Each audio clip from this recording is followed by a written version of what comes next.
तो मरने के बाद बीबी ज़हरा की बरकत से क्या क्या मिलता है। दो वाक़यात, एक औरत का एक मर्द का, बस इसी पे आज की मजलिस खत्म। एक बावाज़ बुलंद सलवात बीबी ज़हरा के नाम पे पढ़ दो।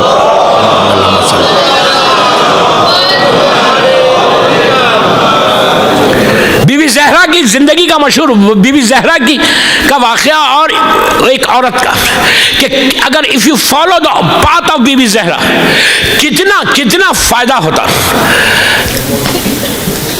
शेख अब्बास खुम्मी मफातिल जिना का राइटर इस वाक़े को लिखता है। इतना बड़ा राइटर वाक़े को लिख रहा, क्या लिख रहा कि दो फ्रेंड्स थे नजफ अशरफ में। अल्लाह हमको भी मौला की ज़ियारत नसीब करे। इतनी आहिस्ता बोलोगे तो जाओगे। ज़ियारत के लिए एक सलवात तो पढ़ लो यार। अल्लाहुम्मा सल्ली अला मुहम्मद व अला मुहम्मद। वो नजफ अशरफ के मदरसे में दो स्टूडेंट्स थे। वो लोग जो है एक दूसरे से जब चाइल्डहुड फ्रेंड चलते चलते चलते चलते, प्लीज गौर से सुनो, चाइल्डहुड फ्रेंड थे, चलते चलते एक सीनियर पोजीशन पे आ गए। एक ने दूसरे से कहा सुनो यार, पता नहीं मौत कब आए, जब भी मौत आए फर्स्ट नाइट में क्या हुआ वो आके मुझे बोलना। तुम मरोगे तो तुम मुझे आके बोलना ख्वाब में, मैं मरूंगा तो मैं आके बोलूंगा। ये कोई गारंटी नहीं है कि अगर आप प्रॉमिस करेंगे तो पूरा होगा। एक दोस्त का कुछ दिनों के बाद, कुछ वक्त के बाद इंतकाल हो गया। अब जब दूसरा फ्रेंड जब उसको दफन कर रहा था, उसने कहा दोस्त, मोमिन का वादा हमेशा सच्चा होता, you promise me that you will come. अच्छा, ये जो दोस्त था जिसका इंतकाल हुआ, ये थोड़ा सा पैसे वाला था, इसका बड़ा घर वर था। उसने कहा कि दूसरे दोस्त ने कहा कि भाई तू जा रहा, आज रात में क्या हुआ, please come and tell me.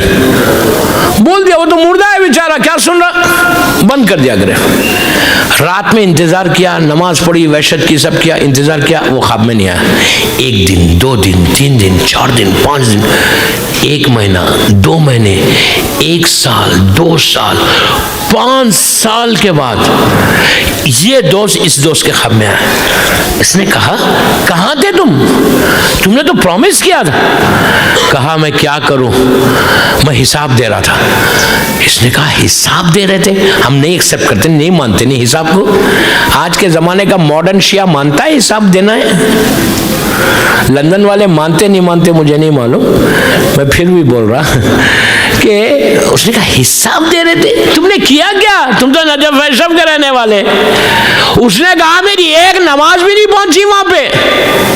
Please गौर से सुनो, इसमें 2-3 मैसेजेस हैं। कहा मेरी एक नमाज भी अल्लाह के पास नहीं पहुंची। उसने कहा मैं गारंटी दे सकता कि तुम मेरे साथ तुमने कितनी नमाजें पढ़ी, क्यों नहीं पहुंची। तो इसने कहा कि इसीलिए नहीं पहुंची, गौर से सुनो, इसीलिए नहीं पहुंची कि तुम जानते हो कि मेरे बाप का एक घर था और मैं और मेरी एक बहन की शादी हो गई, और बहन का जो ससुराल है, हस्बैंड साइड है, वो लोग काफी पैसे वाले थे। तो मेरे मदर और फादर की डेथ के बाद फादर ने यह कहा था कि ये प्रॉपर्टी जो है जिस घर में तुम रहते हो, उस घर में तुम दोनों का हिस्सा है इस्लामिक तरीके से। लड़की का भी हिस्सा एक ही बेटी, और तुम्हारा भी हिस्सा लड़के का, तुम दोनों इक्वल जो इस्लामिक हिस्सा है उसमें डिस्ट्रीब्यूट कर लेना। लेकिन मेरे बाप के मरने के बाद मैंने अपनी बहन से कहा तुझे क्यों चाहिए, तेरे पास तो वैसा बहुत है, जा मैं तुझे नहीं देता, I'm not going to give you। कहा कि मैंने नहीं दिया। आप गौर से सुनो, नहीं दिया।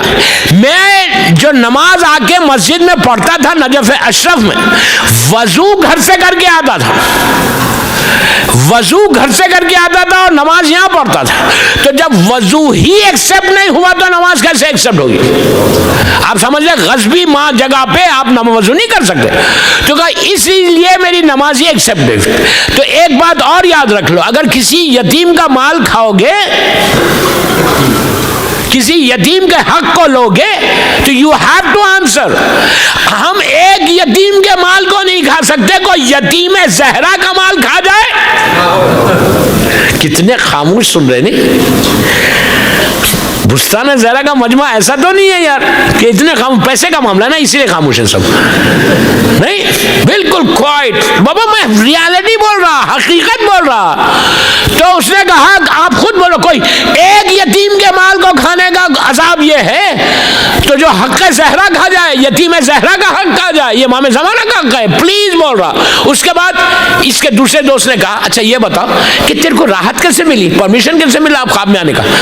उसने कहा कि कल एक औरत की मैयत आई, एक लेडी उसी नजफ अशरफ के एरिया में रहती थी, उसका इंतकाल हुआ, उसकी मैयत आई, उसके शौहर रिश्ते बच्चों ने लाके उसको औरत को दफन किया।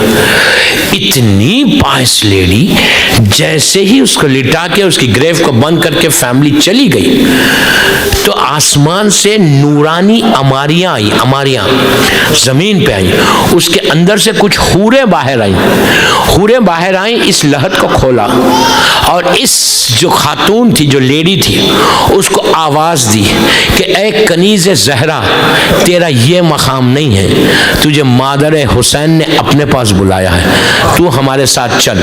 उस कनीज़ को वहां से लिया, लेके अमारी में बिठाया और बिठा के जब चलने लगे तो मुनादी ने एक आवाज दी, हुक्म इलाही से आवाज आई कि ये कनीज़ ज़हरा चंद घंटे, गौर से सुनो, चंद घंटे तुम्हारे दरमियान में थी, तो इसकी बरकत से अल्लाह ने पूरे कब्रिस्तान के अजाब को उठा दिया, एक औरत की वजह से। तो अब उसके बाद इसने पूछा वो कौन औरत है? कब वो कहता है, मरहूम कहता है ख्वाब में मुझे नहीं मालूम, लेकिन मुझे ये पता है कि इस औरत का शौहर से झगड़ा होता था। अब इसका यह मतलब नहीं है कि आज रात में जाके झगड़े करो, वो तो रोज ही करते हैं। आप बोले सर बात पढ़े मोहम्मद वाह।